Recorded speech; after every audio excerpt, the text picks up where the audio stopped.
And again, don't be afraid to have a little streakiness in there. If anything's a little bit wet, this will add some cool little reflective qualities to that water. You don't have to go all the way across. It's really just for the tall parts. Gonna get a little more paint on the brush, just to make sure I can get some really good dark brush strokes in there. Again, if you start seeing a little bit of those lines popping out, you just need more paint on that brush. Alright, so we're gonna move on to the next step. We're gonna jump up to the sky and add some stars on there. So for the stars, we're gonna use our smallest brush here, but we're actually not gonna use the bristle side. We're gonna use the back of the brush, the butt of the brush. So I've already dunked it in some white there, like a stamp. You can see you've got a lot on there. When you do this, you'll have to reload it a lot, but you're gonna come up here and just gonna use the back. You're just gonna go boop, and you're gonna make little dots. Now, you want to do clusters of odd numbers so it doesn't feel too perfect. Our brains like to put things in patterns. Before you know it, they'll all be in perfect little rows. So do weird little clusters of odd numbers. So there's like 3, maybe I'll do like 1, 2, 3, 4, 5. So there's a nice little random one, maybe just one little star over here. And that's a good way to keep it pretty random. You want to keep your stars mostly in the dark parts of your sky, so mostly the blue parts. But you can have them come down as far as you want, just try not to get into the yellow area there. And space them weird, try not to make them all spaced the same. Some can be a little closer together, some a little further apart there. And there I did 5 again. So I'm just kind of jumping around, little clusters of 5, 3, 1s, and just putting little stars up here. It's gonna give that sky a nice little sparkle, a little something, something. And the hardest part is being random with it, not making a pattern. So we've got a few up there. So here's another fun way to make stars. I will say, a little disclaimer, it is a little more messy. So if you're worried about making too much of a mess, don't worry about it. This is really fun and it makes some really cool stars. So here's what you gotta do. I want to water down some paint. I don't need much, so I've already watered down some white paint here. Just white and water. You probably wanna use another paint palette, so I made another little paint palette here. And you wanna grab either an old toothbrush, works really good, or a really stiff old brush, so anything old like that, or you can just use one of your brushes you've got. You just get some very watery paint. It needs to be runny. It's starting to drip. It needs to be very runny, kind of like milk is the consistency you want it. Once you get that, you want to tap it off really good. A good little trick to make less of a mess too is you can take your paper towel and just wrap it around the brush there. That way if it drips at all, it doesn't drip on your hands and it won't drip onto your canvas. You want to hold it at an angle like so, with the brush pointing away from the canvas. You very lightly pull back the bristles of the brush to fray them, and you don't have to be very far from the canvas. You can be really close like this, real close. This will make less of a mess if you're real close. You just lightly pull back those bristles and you let it fly, and it makes some really fun stars on there, and it's just a blast. You'll get a little paint on your hands, but it washes off easy because it's already watered down, and that's it. We're gonna continue using our littlest brush here and actually use the bristles this time. So make sure you wash off the back of your brush so you don't accidentally paint yourself when you're painting there. We're gonna grab white and we're gonna grab a little bit of yellow and we're gonna mix those together, make a pale yellow. I would say probably 2 scoops of white versus 1 little scoop of yellow there is probably what we're looking for. Maybe even a little more white. Nice pale yellow. When you load these round brushes, you want to lay it down like it's taking a little nap, and you want to spin the brush a little bit. This evenly coats it and kind of brings back the point of your brush there. So good little trick anytime it's having a bad hair day. We're going to take this now and get some of those colors from the sky reflecting the water. It's going to give it that nice little shimmer. So we'll start right below these mountains here where the water touches the mountains there. And we're going to pull a little line coming across. So just be really light with your touch. Just very lightly graze that canvas, just lightly dust it. Let's pull a nice long line coming across there. Doesn't have to go all the way across, but it can go pretty far. All right, so we're gonna keep dusting with horizontal lines coming down, kind of the middle of the water here, and you don't wanna press down very hard with the brush, and each line should kind of get shorter as you go here. This was our longest one at the top. Now I'm gonna start leaving little gaps in between. I'm gonna start dusting little lines coming down here. Be real light with your touch, just kind of very lightly graze that surface there. And we're gonna come down at a little bit of an angle. Add more paint anytime you need to, so you don't have to press down hard. And again, some lines longer, some shorter. We're gonna bring coming down the middle here, a little bit at an angle. And they gradually are getting shorter and shorter and shorter. Okay, rinse off that light yellow and just get pure white next. And we're gonna do the same thing.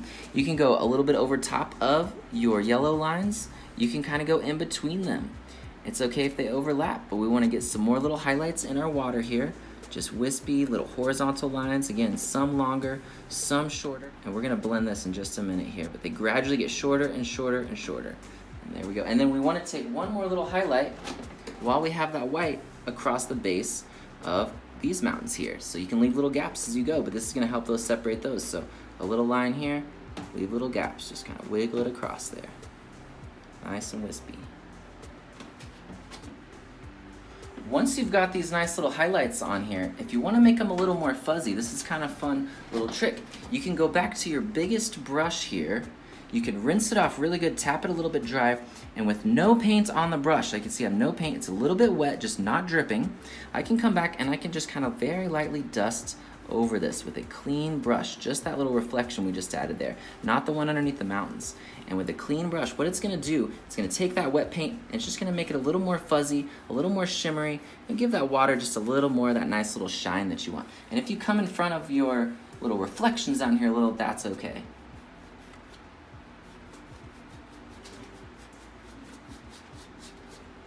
We can start adding in our trees for that final little touch.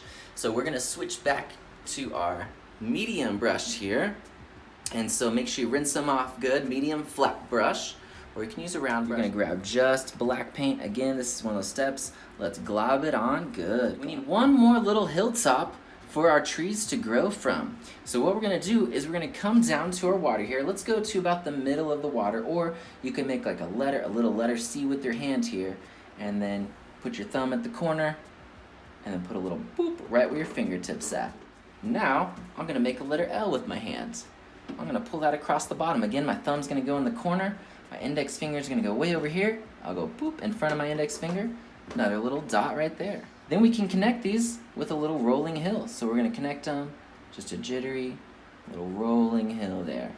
Once we've got that, let's go ahead and fill that in all with black. Our trees are gonna be growing from this little bit of land over here in the corner. And this is gonna give our painting a nice bit of depth. It's gonna push everything a little further into perspective. We're gonna start working on our trees next. That's gonna be kind of like the focal point of our painting.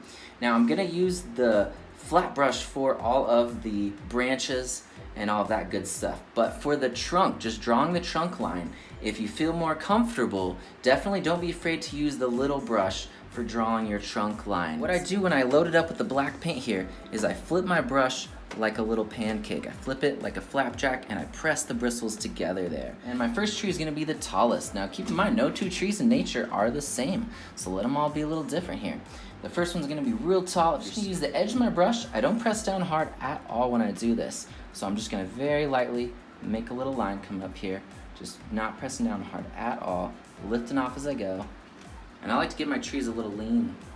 So we're gonna pull a nice little tree come up here. You wanna lift off when you get to the end there, so you get a little point. If you're starting to run out of paint, get a little more on that brush and you can come back to it. You wanna lift off on the end so you get a nice little point there. And then the trunk, you can always get a little thicker as you work your way down. Nothing wrong with that. Once we've got this on here, we're gonna start making all those little branches. So when you make the branches, you're gonna take advantage of using the side of your brush here. So first off, leave a little point at the top of your tree.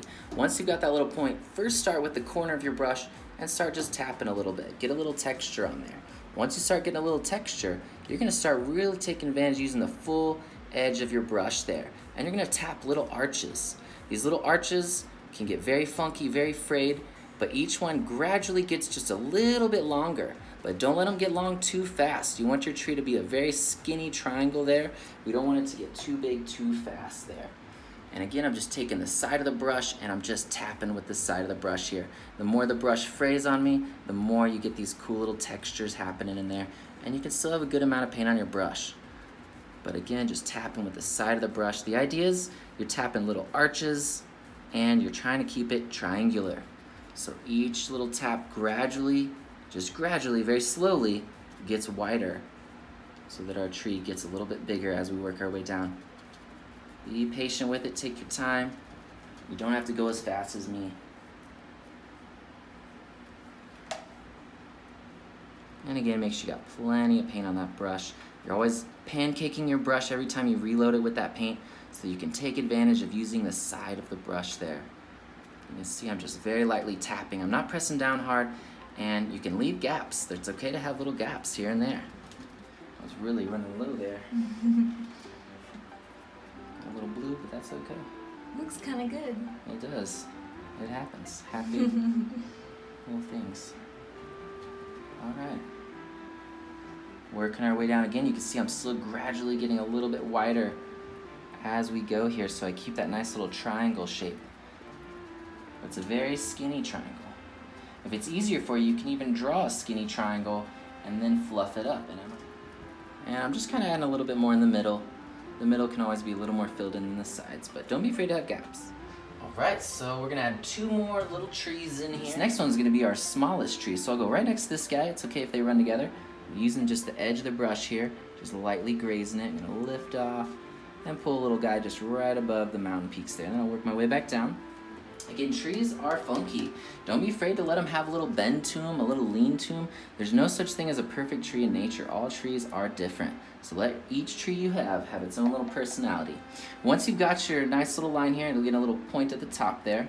Then we can start tapping. Leave that point, start tapping just the corner of the brush. Once you've got a little more room to work, start tapping with the full edge of the brush there. And you want to tap in little arches. Just tap it in. Just tap it in like Happy Gilmore. Just tapping in little branches. Don't be afraid to be funky. Don't be afraid to let your brush fray on you. What's the goal here? You just want fluffy triangles. That's all we want. Just some fluffy triangles. And let those trees run together. Let them. And then we're gonna add one more little tree. This will be our last little tree here. He will be our medium tree. So again, I'm gonna give him a little lean. So I'm gonna go right next to that last one. You can be real close to him. Start with my little line here. Give it a little lean. And have him go a little taller than the one you just did, but not as tall as the first one there. Once I got my little point, same thing. Leave a little space, start tapping just very lightly. Once I got a little more room, each tap gets a little wider, I can start really using the edge of that brush and tapping in those funky little arches. You can see how messy they are. I can start tapping again with the edge, just the edge. Just the edge there. And I'm tapping arches. Messy little arches. You actually don't need a very good flat brush for this. If you have a flat brush but you're like, ooh, it's kind of a little frayed, it's a little frazzled, it can actually work really good for this because it'll give you more texture, more funky edges, and that always looks more realistic with trees. You want to be as random as you can when you're painting nature. Nature is very random. I'm just adding a little bit more up in the top there. Now I'm going to start working my way down. Again, starting to get a little bigger as we go. But don't let them get big too fast. They like to grow quick. Let it just gradually get wider to make that little triangle shape. All the way down here. So you connect back to your little hilltop. And again, let those trees all run together at the bottom. It's a good thing.